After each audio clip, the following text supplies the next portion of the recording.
Sociedade digital é aquela onde os dados que estão disponíveis hoje dizem alguma coisa sobre os indivíduos e os caracterizam. Esse é o conceito básico de sociedade digital. A nossa relação não é mais apenas com indivíduos, ela se dá com agentes que não necessariamente são agentes humanos. E é isso que caracteriza a sociedade digital. Isso traz implicações tremendas para uma série de questões. A gente tem que entender que todo esse movimento da sociedade digital apresenta oportunidades e apresenta ameaças. Quando a gente pensa nas revoluções industriais, na revolução agrícola e depois nas revoluções industriais, a gente entende que em cada uma delas o papel de monetização, aquilo que a gente queria tirar de monetização, era muito claro em função de coisas que podiam ser transacionadas. Hoje, além daquilo que pode ser transacionado, do ponto de vista econômico, todos os bens de consumo, enfim, além disso, existe uma outra coisa que é transacionada e que é monetizada continuamente, que são os dados. Isso é feito através da interpretação desses dados. E aí existe um modelo, evidentemente, vinculado aos recursos analíticos, que permite você ter, sim, a capacidade de interpretar os dados. No momento em que eu ingresso na sociedade digital, ingresso aqui, vamos colocar essa palavra na moda, o opt-in, né? Eu aceito fazer parte dela. E eu aceito como? Na medida em que eu simplesmente começo a registrar os meus dados e deixo os meus rastros digitais e acesso dados de outros agentes que contribuem para isso, na medida em que eu começo a fazer isso, eu assumo uma responsabilidade. Eu dou visibilidade sobre mim e em dando visibilidade sobre mim, e permitindo que as pessoas, que as entidades, que os agentes interpretem essas informações que me caracterizam como pessoa e que dizem alguma coisa a respeito do meu comportamento, eu também estou me sujeitando a essa estrutura, né? E esse é um ponto de vista da sociedade digital bem interessante. Nós somos hoje o princípio da nossa própria sujeição. Nós nos sujeitamos às estruturas da sociedade digital porque nós acreditamos nela e nós vimos benefícios nela, mas ao mesmo tempo, isso nos dá uma certa fragilidade, a gente perde um pouco da liberdade como indivíduos, né? Como fica a questão da privacidade na sociedade digital? Até que ponto realmente existe a privacidade, né? Se fala do Big Brother, né? Enfim, nós estamos sendo registrados digitalmente o tempo todo. A nossa voz, a nossa imagem, os sistemas de inteligência artificial são capazes de reconhecer imagem e dizer que você é você, às vezes cometendo alguns pequenos deslizes, mas enfim, isso está evoluindo, está se aperfeiçoando. Onde fica a questão da privacidade? Será que isso é importante para a sociedade digital? Será que isso vai ter um valor para a sociedade digital no futuro? Será que nós vamos vender sistemas de privacidade no futuro?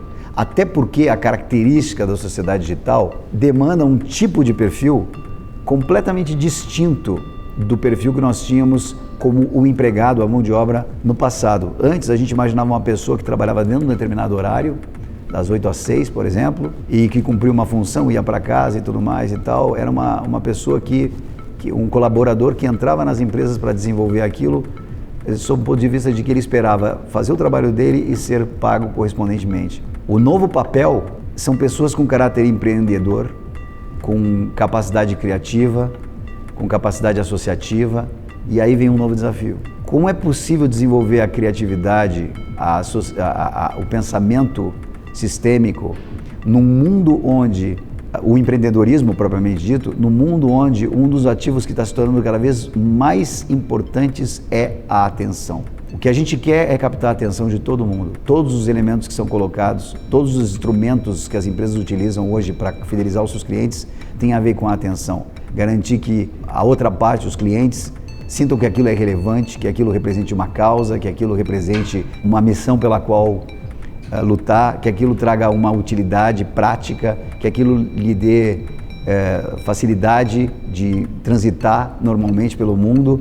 Porém, o processo de criação contínua, de captação contínua da atenção, criam unidades de atenção cada vez mais apequenadas. A obsolescência de algo que é disponibilizado, ela é muito rápida, se transforma muito rapidamente. Então o fluxo atencional não é mais como era antigamente. Para você ser criativo, você tem que ter de alguma forma a capacidade de fazer relações livres, associações livres e conexões de diferentes matérias, e tem que saber trabalhar isso como se fosse um cubo mágico. Se você não tem tempo para praticar esse tipo de coisa, você não consegue dedicar atenção ao próprio processo de pensar sobre o problema, o que acontece é que você realmente fica completamente sujeito à estrutura.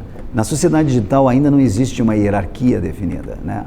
Ainda não existe uma hierarquia como se existiu na época feudal ou em outros tempos, enfim. Na sociedade digital, teoricamente, todo mundo entra com o mesmo nível, né? E você se torna mais relevante ou menos relevante na medida que você capta mais atenção do maior número de pessoas possível.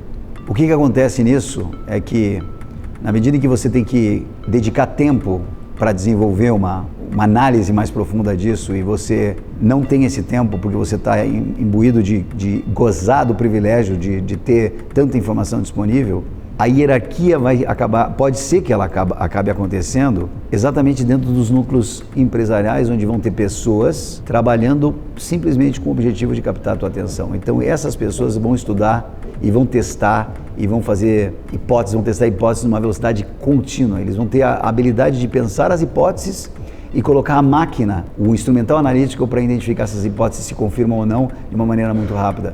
Onde está a hierarquia aqui? Será que a hierarquia ela vai residir dentro das empresas nessas pessoas ou ela vai voltar a residir no sistema e o sistema vai ter uma vida própria? São questões filosóficas acerca do tema da sociedade digital.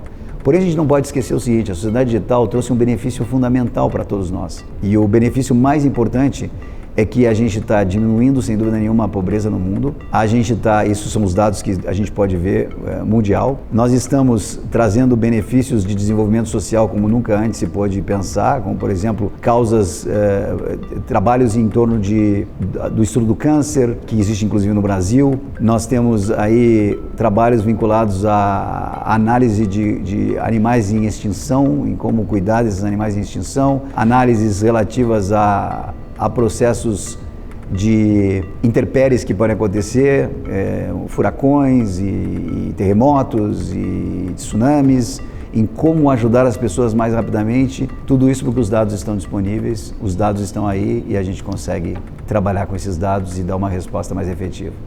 E eu acho que é tudo isso que corresponde ao conceito e à dinâmica da sociedade digital.